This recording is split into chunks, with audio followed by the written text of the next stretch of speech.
Pour importer n'importe quelle image que vous pouvez avoir trouvée sur Google Images dans votre logiciel Silhouette Studio. Alors pour débuter, je vous invite à vous rendre sur Internet et de faire une recherche pour une image. Disons que je voudrais chercher une moustache aujourd'hui. J'ai un défi moustache. Alors, on se rend dans Google Images. Notez ici que j'utilise un Mac, mais c'est exactement la même chose dans Windows. Le logiciel Silhouette Studio est identique.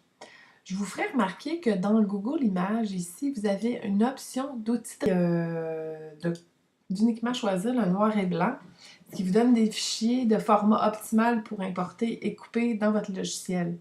C'est certain qu'une image pleine de motifs comme ça, c'est plus difficile. Pas impossible, mais plus difficile. Alors, disons que je choisis cette moustache-là. J'affiche l'image et je fais une capture d'écran. Ceux qui ont Windows 7 et supérieur, vous pouvez prendre l'outil capture qui est représenté par un petit ciseau. Dans Mac, c'est commande Shift 4.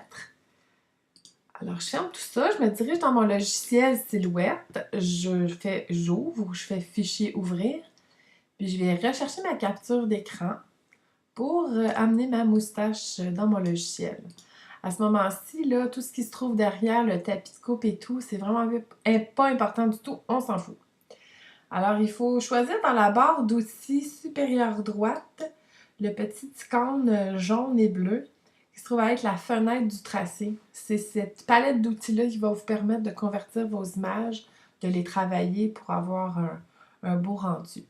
Premier bouton, on sélectionne la zone de l'image. Alors, je m'assure de bien entourer mon image.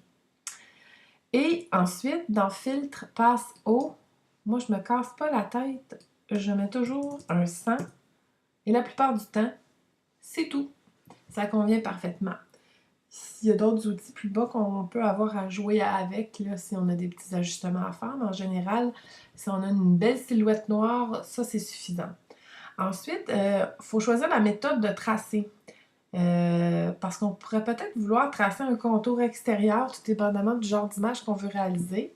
Dans ce cas-ci, on va choisir simplement le tracé. En cliquant dessus, ça génère automatiquement le tracé. Alors, si vous regardez ici, vous vous retrouvez avec deux images.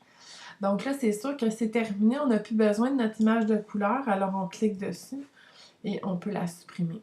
Alors maintenant, on a une image vraiment en format de coupe de silhouette qui est prête à couper.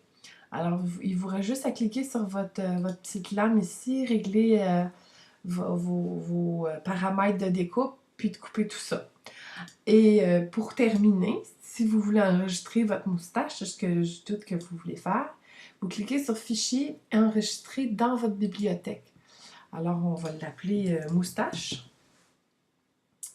Et je sauvegarde le tout. Donc, la prochaine fois que je vais entrer dans Silhouette Studio, si je clique ici à gauche dans la barre, il y a la petite bibliothèque qui est représentée par un icône de livre.